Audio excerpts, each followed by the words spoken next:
Eccentric ಫುಟಿಂಗ್ಸ್ ಅಂತ ಇದನ್ನ ಹೇಳ್ತಾರೆ. ಏನಿದು ಎಕ್ಸೆಂಟ್ರಿಕ್ ಫುಟಿಂಗ್ಸ್, ಏನು ಕತೆ ಅನ್ನೋದನ್ನ ಸರ್ ಇಂದ ತಿಳ್ಕೊಳ್ಳೋಣ. ವೆಲ್ಕಮ್ ಅಣ್ಣ ಹನುಮಂತ್ ಸರ್ನ. ಸರ್ ನಮಸ್ಕಾರ. ಸರ್, ಎಕ್ಸೆಂಟ್ರಿಕ್ ಫುಟಿಂಗ್ಸ್ ಅಂದ್ರೆ ಆಕ್ಚುಲಿ ಏನು? ಇದು ಹೇಳಕ್ಕೆ ಕಷ್ಟ ಇದೆ, ಬಿಡಿಸೇಳಿ. ಎಕ್ಸೆಂಟ್ರಿಕ್ ಫುಟಿಂಗ್ ಅಂದ್ರೆ it's a type of footing ಅಷ್ಟೇ ಸರ್. ನಾವು ಹಳೆ ವಿಡಿಯೋದಲ್ಲೆಲ್ಲ ಇದು ಮಾತಾಡಿದೀವಿ.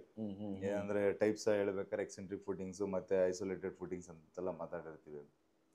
ಅಂದ್ರೆ ಸರ್ ಇದೇನಿಲ್ಲ ಸರ್, ಇದೇನಂದ್ರೆ ಎಕ್ಸೆಂಟ್ರಿಕ್ ಫುಟಿಂಗ್ ಅಂತ ಹೇಳಿದ್ರೆ ಇದು ಡಿಸೈನೇ ಚೇಂಜ್ ಆಗುತ್ತೆ ಸರ್. ಇವಾಗ ನಾರ್ಮಲ್ ಫುಟಿಂಗ್ಸ್ಗೆ ನಾವೇನು ಮಾಡ್ತೀವಿ, ನಾವು ಅದನ್ನು ಐಸೋಲೇಟೆಡ್ ಫುಟಿಂಗ್ ಅಂತ ಹೇಳ್ಬಿಟ್ಟು ರೆಗ್ಯುಲರ್ ಆಗಿ ಕರಿತೀವಿ. ನಾರ್ಮಲ್ ಫುಟಿಂಗ್ ಅಂತಂದರೆ ಯಾವಾಗ ಕಾಲಮ್ಮು ಸೆಂಟ್ರಲ್ ಇತ್ತು, ಇವಾಗ ಫಾರ್ ಎಕ್ಸಾಂಪಲ್ ಇದು ನಮಗೆ ಫುಟಿಂಗ್ ಅಂತಂತ ಇಟ್ಕೊಳ್ಳಿ, ಇದ್ರ ಮಧ್ಯದಲ್ಲಿ ಕಾಲಮ್ ಬರ್ತಾ ಇದೆ ಅಂತ ಹೇಳಿದ್ರೆ ಇದು ನಮಗೆ ಇದು ನಾರ್ಮಲ್ ಫುಟಿಂಗು. ಸೊ ಇದನ್ನ ಡಿಸೈನ್ ಮಾಡ್ಬೇಕಾದ್ರೆ ಏನಂತಂದ್ರೆ ಇದು ಆಕ್ಸಲ್ ಫೋರ್ಸ್ ಒಂದು ಹಾಕಿದ್ರೆ ಸಾಕು ಸರ್. ಆಕ್ಸಲ್ ಫೋರ್ಸ್ ರೆಗ್ಯುಲರ್ ಫೋರ್ಸ್ಗೆ ಡಿಸೈನ್ ಆಗುತ್ತೆ. ಅದೇ ನಮಗೆ ಎಕ್ಸೆಂಟ್ರಿಕ್ ಅಂತಂತಂದ್ರೆ ಏನಾಗುತ್ತೆ ಅಂತಂದ್ರೆ ಸರ್, ಇವಾಗ ನಾವೇನು ಪ್ರಾಪರ್ಟಿ ಲೈನ್ಗೆ ಅಂದ್ರೆ ಬಿಲ್ಡಿಂಗ್ ಎಡ್ಜಿಗೆ ಬಂದಿರ್ತೀವಿ, ಯಾವಾಗ ಅಂತಂತಂದ್ರೆ ನಾವೇನು ಸೆಟ್ ಬ್ಯಾಕ್ ಬಿಟ್ಟಿಲ್ಲ ಅಂತಂತ ಹೇಳಿದ್ರೆ, ಚಿಕ್ಕ ಸೈಟ್ಗಳು ಈ ನ್ಯಾರೋ ಸೈಟ್ಗಳು 15/20, 15/40, 15/30, 20/30, 20/40 ಆ ಥರದಲ್ಲೆಲ್ಲ ನಮಗೆ ಕಾಲಮ್ಗಳು ಎಡ್ಜಿಗೆ ಬಂದ್ಬಿಡುತ್ತೆ. ಫುಟಿಂಗ್ ಈ ತರ ಸೈಡ್ ಮಧ್ಯದಲ್ಲಿ ಬರುತ್ತೆ, ಇಲ್ಲಿಗೆ ಬರುತ್ತೆ. ಈ ಟೇಬಲ್ ಅನ್ನೇ ಒಂದು ಸೈಟ್ ಅಂತ ಅನ್ಕೊಳ್ಳೋಣ.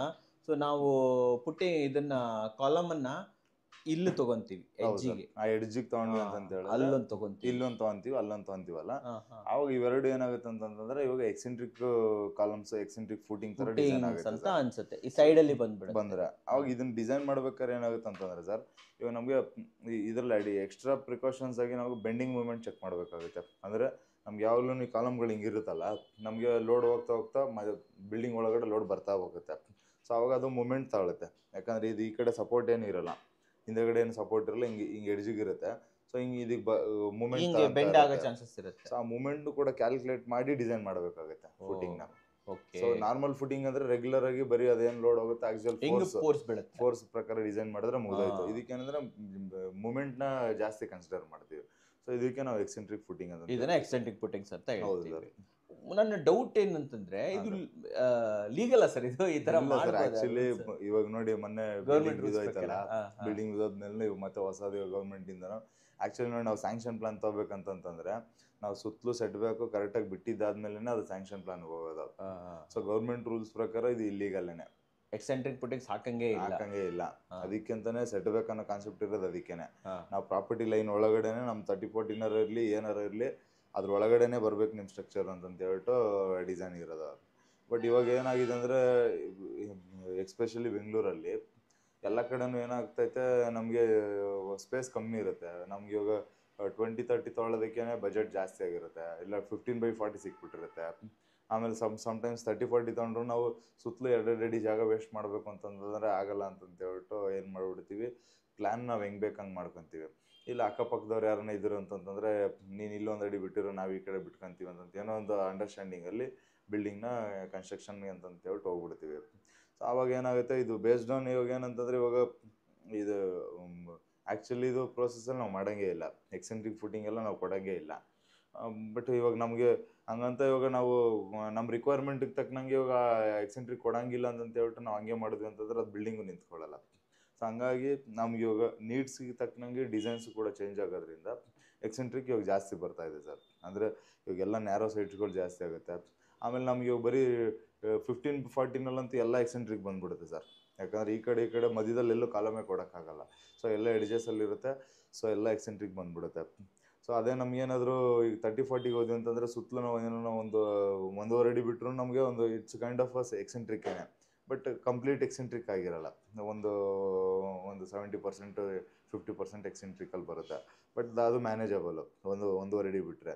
ಸಮ್ಟೈಮ್ಸ್ ಬಟ್ ರೋಡ್ಗೆ ಜಾಗನೇ ಬಿಡಲ್ಲ ನಾವು ಕರೆಕ್ಟಲ್ವ ಸರ್. ಮೋರಿ ಲೈನ್ ಎಲ್ಲಿರುತ್ತೋ ಅಲ್ಲಿಗೆ ತಂದು ಎಂಡ್ ಮಾಡ್ಬಿಡ್ತೀವಿ. ಇನ್ನು ಮೋರಿ ಮೇಲೆ ಇನ್ನು ಆಚೆನೂ ಬರ್ತೀವಿ, ಮೋರಿ ಮೇಲೆ ತಂದು ಮಾಡ್ತಾರೆ. ನಾವು ಎಷ್ಟೊಂದು ಬಿಲ್ಡಿಂಗ್ ಬರ್ತೀವಿ ಸರ್, ಅಂದರೆ 1/2 ಅಡಿ 1 ಅಡಿ ಎಲಿವೇಶನ್ ಚೆನ್ನಾಗಿ ಕಾಣುತ್ತೆ ಅಂತ ಹೇಳಿ ಬರ್ತೀವಿ. ಬಟ್ ಏನು ಮಾಡೋಕ್ಕಾಗಲ್ಲ. ಬಟ್ ಇರೋ ಬಜೆಟ್ ಒಳಗಡೆ 6 ಇಂಚ್ ಆದ್ರೂ ಒಳಗಡೆ ಇರಬೇಕು. ಅದು ಆಕ್ಚುಲಿ 1 ಅಡಿ ಒಳಗಡೆ ಇದ್ರೂ ಚೆನ್ನಾಗಿರುತ್ತೆ ಸರ್. ಬಿಡಿ, ಒಂದು 6 ಇಂಚ್ ಆದ್ರೂ ಹೊರಗಡೆ ತಗೋಬಹುದು. ಬಟ್ ಏನಂತಂದ್ರೆ ಅದು ಹಂಗ್ ಮಾಡಲ್ಲ ನಾವು, ಎಲ್ಲಾನು ಡಿವೈಡ್ ಮಾಡಿ ಮಾಡ್ಕೊಂಡು ಹೋಗ್ತಾ ಇರ್ತೀವಿ, ಎಡ್ಜಿಗೆ ಬಂದಿರ್ತೀವಿ. ಬಟ್ ಅವಾಗ ಏನಂತಂದ್ರೆ ಡಿಸೈನ್ ಚೇಂಜ್ ಆಗುತ್ತೆ. ಸೊ ಇದು ಏನಾದ್ರೆ ಇವಾಗ ಇಂಜಿನಿಯರ್ಸ್ಗೆ ಅಂದ್ರೆ ಅವೇರ್ನೆಸ್ ಇರುತ್ತೆ ಸರ್, ಇವಾಗ ಸ್ವಲ್ಪ ಎಲ್ಲ ಪ್ರಾಜೆಕ್ಟ್ಸ್ ಮಾಡಿದಾರೆಲ್ಲ ಅದಂತಂದ್ರೆ ಇವಾಗ ಸಮ್ಟೈಮ್ಸ್ ಓನರ್ ನಿಂತ್ಕೊಂಡು ಕಟ್ಟಿಸ್ತಾ ಇದ್ದಾರೆ, ಸ್ಟೀಲ್ ಡೀಟೇಲ್ ತಗೊಂಡಿಲ್ಲ ಏನಿಲ್ಲ ಅಂತಂತಂದ್ರೆ ಇದನ್ನೇನಾರ ಮಿಸ್ ಮಾಡಿಬಿಟ್ರು ಅಂತ ಹೇಳಿದ್ರೆ ಇದು ಲಾರ್ಜ್ ಇಂಪ್ಯಾಕ್ಟ್ ಆಗುತ್ತೆ. ಸೆಟಲ್ಮೆಂಟ್ಗಳಾಗೋದು, ಫುಟಿಂಗ್ ಸೆಟಲ್ಮೆಂಟ್ ಆಗೋದು. ಯಾಕಂದರೆ ಇದು ವರ್ಕ್ಮೆನ್ಶಿಪ್ಪೇ ಡಿಫ್ರೆಂಟ್ ಇದಕ್ಕೆ ಎಕ್ಸೆಂಟ್ರಿಕ್ ಫುಟಿಂಗಿಗೆ. ಇವಾಗ ನಾರ್ಮಲ್ ವರ್ಕ್ಮೆನ್ಶಿಪ್ಪಲ್ಲಿ ಮಾಡೋಕ್ಕಾಗಲ್ಲ, ಆಮೇಲೆ ಡಿಸೈನ್ಸೇ ಚೇಂಜ್ ಆಗೋಗುತ್ತೆ. ಸೊ ಇದೆಲ್ಲ ನೋಡ್ಕೊಂಡು ಮಾಡೋದ್ರಿಂದ ಏನಾಗುತ್ತೆ, ನಮಗೆ ತುಂಬ ಸ್ಕಿಲ್ಡ್ ಲೇಬರ್ಸ್ ಬೇಕಾಗ್ತಾರೆ. ಆಮೇಲೆ ಕಾಂಕ್ರೀಟ್ ಪೋರ್ ಮಾಡೋದು ಅಷ್ಟೇ ನೀಟಾಗಿ ಪೋರ್ ಮಾಡಬೇಕಾಗತ್ತೆ. ಆಮೇಲೆ ಒಂದೇ ದಿನ ಕಾಂಕ್ರೀಟ್ ಎಕ್ಸೆಂಟ್ರಿಕ್ ಫುಟಿಂಗ್ಸ್ಗಾಗಲಿ ಯಾವುದಕ್ಕಾಗಲಿ ಫುಟಿಂಗ್ನ ಒಂದೇ ದಿನ ಮಾಡಿ ಸ್ವಲ್ಪ ಶಾರ್ಟೇಜ್ ಇದೆ ನಾಳೆ ಹಾಕ್ಕೊಂತೀನಿ ಅಂತೆಲ್ಲ ಮಾಡಿದ್ರೆ ಅದು ಬಾಂಡಿಂಗ್ ಬರಲ್ಲ ಸರ್. ಒಂದೇ ದಿನನೇ ಕ್ಲೀನಾಗಿ ಕ್ಯಾಶ್ ಮಾಡಬೇಕು.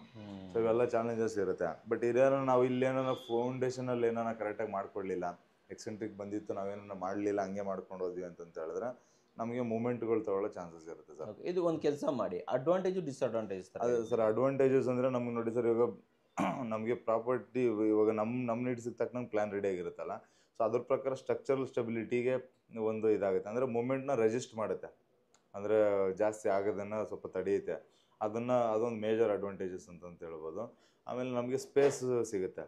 ಇವಾಗ ಮನೆ ಒಳಗಡೆ ಇವಾಗ ಬಿಡಪ್ಪ ಸ್ಲ್ಯಾಬ್ ಆಚೆ ಪ್ರೊಜೆಕ್ಟ್ ಮಾಡಿ ಆಚೆ ಕಟ್ಬಿಡೋಣ, ಕಾಲಮ್ ಮಧ್ಯದ ಒಳಗಡೆ ಬರಲಿ ಅಂತಂದ್ರೆ ಸ್ವಲ್ಪ ನೋಡೋಕ್ಕೆ ಸ್ವಲ್ಪ ಚೆನ್ನಾಗಿ ಕಾಣಲ್ಲ ಅಂತ ಯುಟಿಲೈಸ್ ಆಗಲ್ಲ ಅನ್ನೋದು ಒಂದು ಅಡ್ವಾಂಟೇಜ್ ಆಗುತ್ತೆ ಸರ್. ಅದ್ರ ಕಾಲಮ್ಮು ಗೋಡೆ ಒಳಗಡೆ ಫುಲ್ ಕ್ಲಾರಿಟಿ ಸಿಕ್ಬಿಡುತ್ತೆ, ಗೋಡೆ ಒಂಥರ ಜಾಗ ಸಿಕ್ಬಿಡುತ್ತೆ. ಆಮೇಲೆ ನಮಗೆ ಸ್ಪೇಸ್ ಮ್ಯಾಕ್ಸಿಮಮ್ ಯುಟಿಲೈಸೇಷನ್ ಆಗ್ಬಿಡುತ್ತೆ.